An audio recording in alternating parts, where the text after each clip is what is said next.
Bakunzi ba televiziyo Heritage ndabaye ikaze mu kiganiro canyu ndi umukristo nkuko mumenyereye ko ari ikiganiro giha akaryo abakristo bariko barakora ibikorwa bitandukanye biriko birafasha communauté. Rero kuri uno munsi twagendeye ishure ryitwa Creche Winners School mu Kinindo, aho tugiye kuganira n'umurongozi wanyu akaba nawe yaritanguje. Reka mbanze ndabaramutse. Amahoro cyane. Mwo twidondora. Nitwa Nibarata Mediatrice, nizi ibijyanye n'imyifato, bamwe bita aba psychologue, ni psychologue wa Winners School. Creche Winners School mbega icimbiro cyo kwitanguza byagenze gute mwatanguye ryari? Ubundi haraheze imyaka itari mikeyi nkora ibintu byo gufasha abantu bafise akababakiye ku mushaha canke mbere ku mutima uko muri rusange babivuga. Ndiyumvira nti mbega kubera iki umuntu bazarindira abantu baza kwivuza, kubera ko umuntu atokingira abantu. Iyi rero ica tuyumvira hamwe n'abandi gutanguza Winners School kugira ngo dushobore gufasha umwana gukura anezerewe kandi aciye ubwenge. Ego. mwatanguriye hehe uwo mugeze hehe? Turatanguranye umwana umwe, baraza abandi babiri, Imana yagize neza, haza babiri baba batatu, abo batatu turabigisha neza, turabitwararika, abavyeyi bacu baza barabwirabwirana. N'ubu niko turiko turakura. Ego. Hanyuma mbega umwana umwe muragumana umwana umwe, byumvikana ko mufise iyerekwa ridasanzwe. Mbega iyerekwa ryanyu n'irihe? Ni kwigisha urunganwe, gufasha mu gukuza kurera umwana anezerewe kandi aciye ubwenge. Kubera iki? Kubera ko anezerewe umuntu arashobora kuba afise itunga ryinshi mugabo akumva ntacyo bimumariye, akumva arababaye, mu buzima burabishe. Umwana rero aciye ubwenge nawe urumva ko ari kumutegura akazoza keza. Rero dufise iyerekwa ryo kwigisha umwana aciye ubwenge kandi anezerewe. Ego. Kugira ngo ivyo mubishike ko abana biga gute, biga iki? Ikintu kinini cyane dukorera ko ni gukorera ku bwonko bw'umwana. Hari ibyo bita hormone de la joie, izo bita dopamine.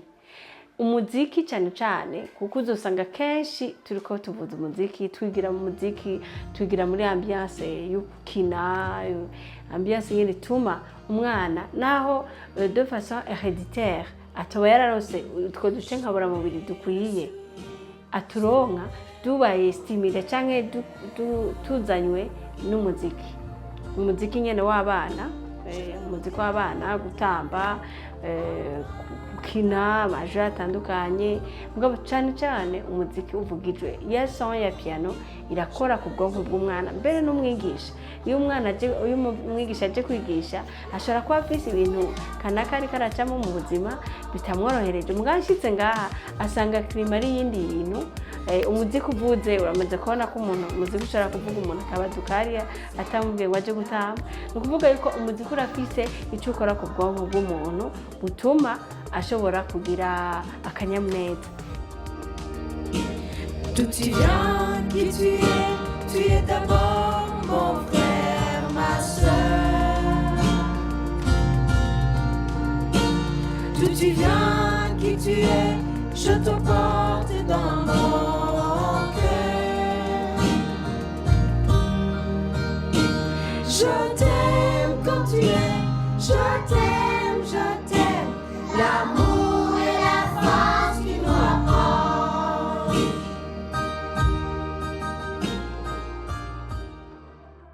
Ahanini rero kandi umuntu ashobora gutanga icyo adafise, umwigisha aguwe nabi ntashobora gutransmeta umunezero ku bana. Dukorera rero ku bana kuri servo y'umwana no kuri servo y'umwigisha no kuri servo ya jewe nyene. Hanyuma mwaba mufite nahe z'abana mumaze kurera ukuntu bimeze bamaze kuva kuri iri shuri? Cyane gose simpaka mbere babe banavuye no kuri iri shuri n'abakiri ngaha ku ishuri nyene. Mu bisanzwe objectif nk'umupsychologue ni gufasha abana ko bakura uri sûr neza ko bafite amagara meza mu bijyanye n'imyifato, kuko n'abana batoya bashobora kugira ikibazo kijyanye n'amagara yo mu mutwe cyangwa n'amagara no na affection cyangwa n'ibindi bintu utwo tuntu nutwo urakosora buke buke.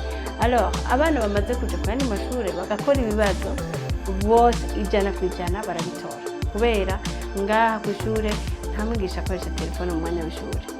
Oya na WhatsApp na Facebook turi ngaha umwana yinjiye ngaha yatanga kwiga deja.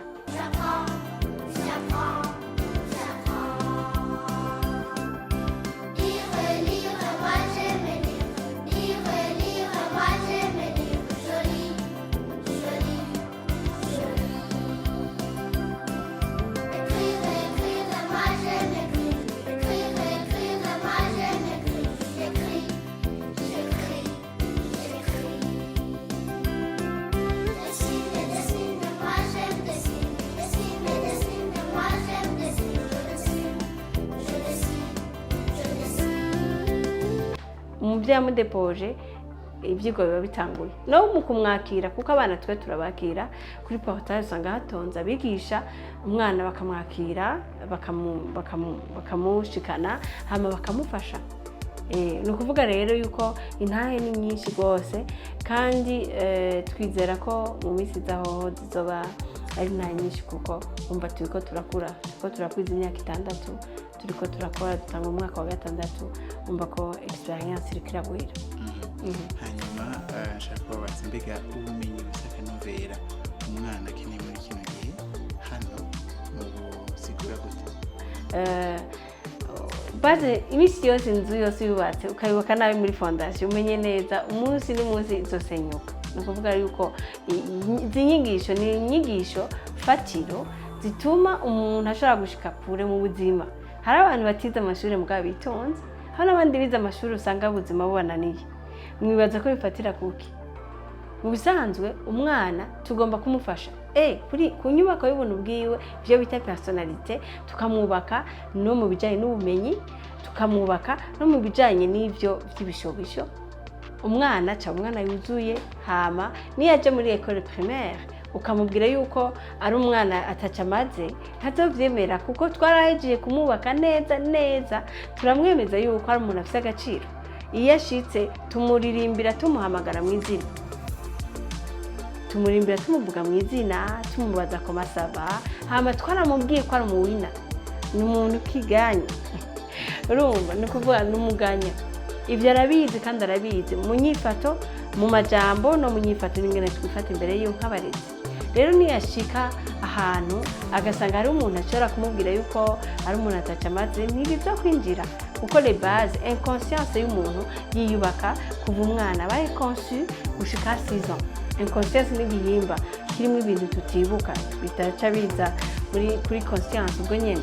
Alors twamaze kumuprograma rero twamushyize mu programme nziza ku buryo ashitse hose usanga yidistinga. Hanyuma nk'umukristo ni iki kibanza indero ifise? Hanyuma kubera iki abakristo bategerezwa gushiramo inguvu mu gufasha mu bijanye n'uburezi gutanga ubumenyi busanzwe ku bana? Umwana aciye ubwenge ni umwana azi yuko hari uwamuremye. Ico ni cambere. Ikigira kabiri, iyo umwana umufashije mu bishobisho ukamwereka ubugwaneza, ukamwereka ko afise agaciro, agakurira mu bintu bifise logique. Kuko kenshi ikibazo gikunda kuba nuko abana bibaza, abantu benshi biyumvira yuko abana badashoboye, abana nyene akamureka akamutesha umwanya. Twebwe ngana mwanya dufitesha umwana. Umweretse ukamushira mu rutonde rwiza, ukamwereka yuko akaririmbira Imana, akamenya ati burya hari Imana, aca yikunda, aca ba predispose korohera ubutumwa bwiza. Iyo ugiye kumubwira ubutumwa bwiza yarakuze, afise ari umwana yakuze neza, akunzwe, yubashwe, azokwakira neza ubutumwa bwiza. Hari ibikomere by'umushaha, hari ama blessure psychologique ashobora gutuma umuntu atagira aba umuntu atorohera ubutumwa bwiza.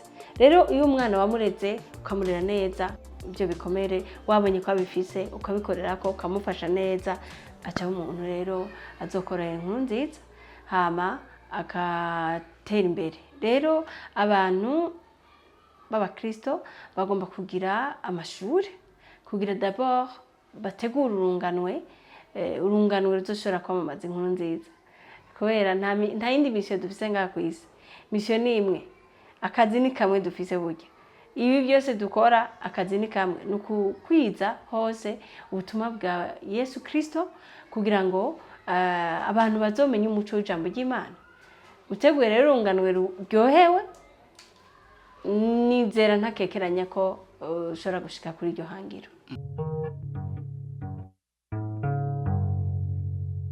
Bonjour, je m'appelle Niditza Herenperla. J'ai 4 ans. Je suis de nationalité burundaise. J'étudie à la crèche Shwina School. Bienvenue dans l'émission Tutahurumwana. Papa de la culture burundaise, le tambour vient avant tout, n'est-ce pas, Joyce? C'est vrai. Je vais vous raconter une histoire de la naissance du tambour du Burundi.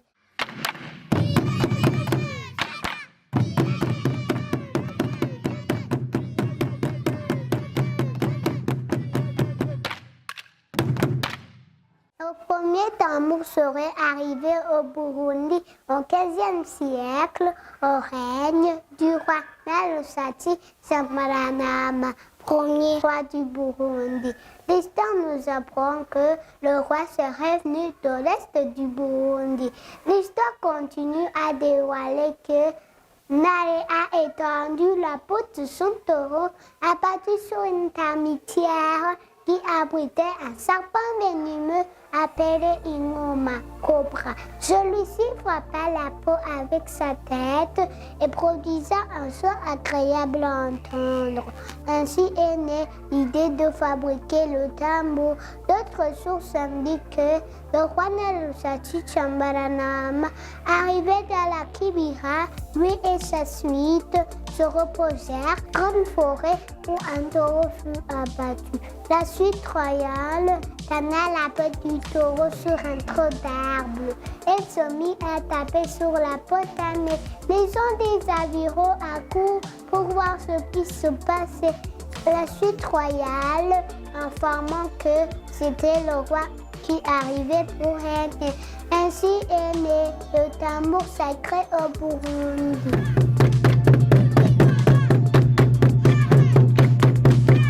Notez bien, peu importe la façon dont le tambour est né, l'essentiel, c'est qu'il nous procure de la joie, c'est notre fierté. C'est un trésor artistique, c'est un patrimoine national, c'est l'identité de la culture burundaise à travers le monde.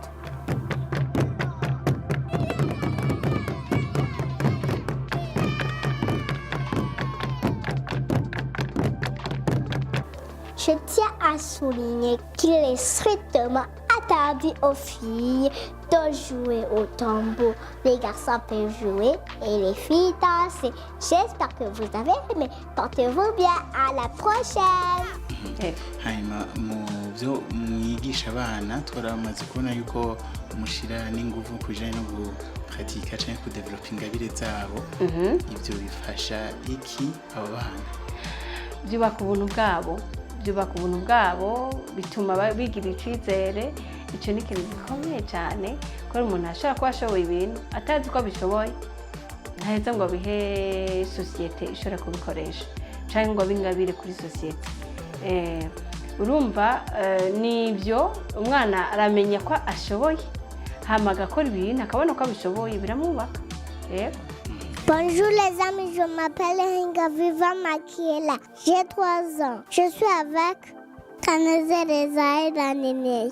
Brachal et Mélanie Tegek. Bienvenue dans l'émission Tutahurumwana. Il y a des enfants qui n'aiment pas dormir. Pourtant, c'est bien pour notre santé. Que fais-tu quand maman te dit d'aller dormir? Oh, j'y vais rapidement parce que c'est bien de faire dodo. Ça me fait plaisir.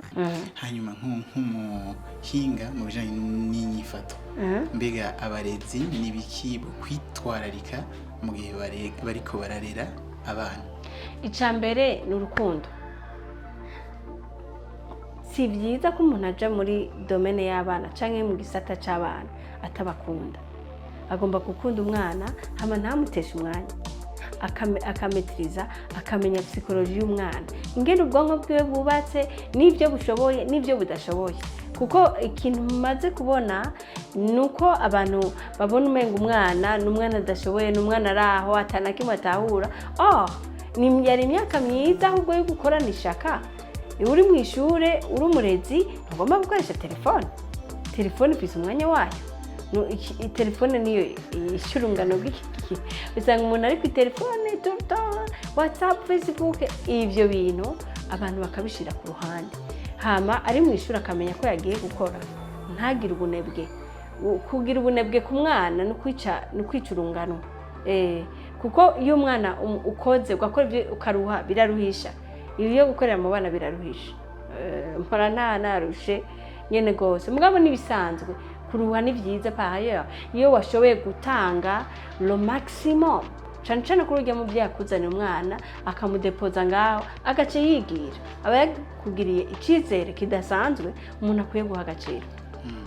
Hanyuma wavuze abavyeyi uravuga n'abarezi imigenderanire bakwiye kugumana abo bantu kugira ngo bafashe umwana muri urwo rugendo kumurera ni musanzwe umurezi n'umuvyeyi bagomba kugirana imigenderanire minini cyane kubera iki kugira ngo indero umurezi ahaye umwana n'umuvyeyi ayikorereko urabona nk'umwana ashobora kwicara urabona nk'umwigisha abwiye nk'umwana ati kwicara guhagarara ku meza sivyo cyangwa kwicara ku meza sivyo agace shikamuhira mbere ntanayicare ko gusa ahubwo akayihagarara ko n'ibirato umva ko ari ikintu kitaba kijanye kubera umwana muri servo y'umwana umwadurite n'umwe yaba umwigisha yaba umuvyeyi ivyo umuvyeyi akoze cyangwa ivyo umwigisha akoze ni umwadurite mu bisanzwe rero bagomba kuvuga rumwe indero isa ibibujijwe kuri umwe bikaba bibujijwe no ku wundi ico ni ikintu gikomeye kandi n'akantu umuntu ashobora kuneglija umengo n'akantu gasanzwe mugabo umuntu akwiye kugira ico yubaha akwiye kugira amavaleur akwiye kugira indero kanaka izotuma yiyubaka neza iyo umwana atari kararonka ibikwiye mu ndero acabura security niyumva ari mu mutekano kuko indero haje ituma umwana yumva ati hari ico ndekure gukora ico nakora ni security ku mwana n'umutekano ku mwana ego. Hanyuma tugarutse ku ishure mbega nihe migambi mufise muri kazoza?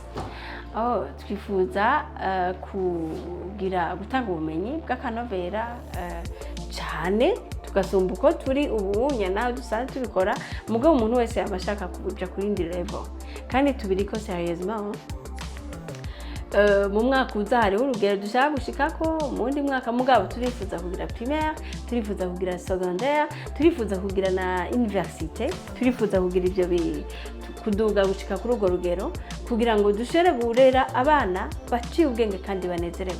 Hanyuma mwatubwiye ibitari bike dushaka kubabaza mbega muri Bibiliya niwe murongo mwoba mufata nk'urufatiro mu bikorwa muriko murakora?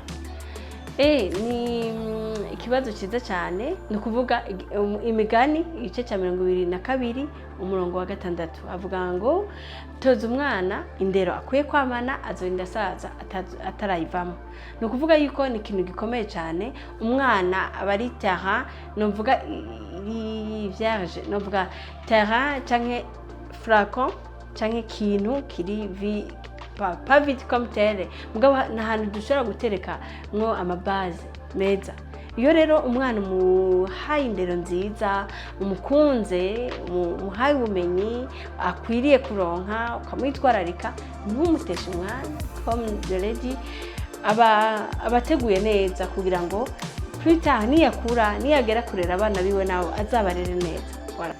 Dusozera nake kajambo murangiriza ko bishobotse n'akamutera abandi barezi? Icyambere ni uko abantu bohurumbira cyane ibijyanye na psychology y'umwana burya umuntu inyifato z'abana zirakomeye cyane umuntu akwiye kuba afise arabira mu marori y'umupsychologue ishure yose yagomba kugira umupsychologue kubera iki kubera mu myaka maze narabonye ko hari utugwara duto usanga abana bashobora kugira kandi ukadutereta mu mwanya muto tukaba duheze hari ibyo bita amafobi, hariho depression, hariho anxiété, umwana aguma arira tout le temps, c'est que dopamine wiwe ntibikwiye. Il faut ko bagira climat ishobora gutuma abana bagira ibintu bizobakingira kugwara mu mutwe plus tard. Hari abantu mora nakira muri consultation muri cabine nkavuga nti wewe premier ubo ushikira kuri crèche kanaka bakabibona hakiri kare ibibazo wagize ntuwubifise. Rero niko bofata au sérieux kijanye n'umupsikologe. Ntiwiyumvire mu psikologe muraganira ntimuganira no muhinga yize bijanye n'imyifato z'abantu kandi afise cyafasha société.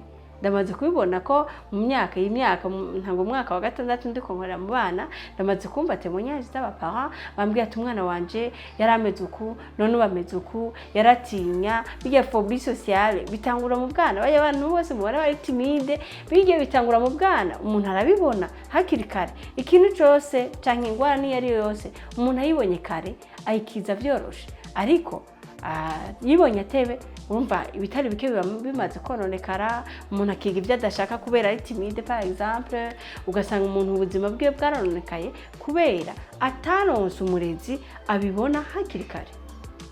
Abavyeyi bose ni wa psychologue bien sûr mugabo amashure birashoboka ko aba psychologue. Ndabashimiye cyane kuri umwanya mwaduhaye. Murakoze cyane. Hanyuma namwe mwariko murakurikirana kino kiganiro ndabashimire mu Rwanda y'umukurikirana ibiganiro bya televiziyo Heritage.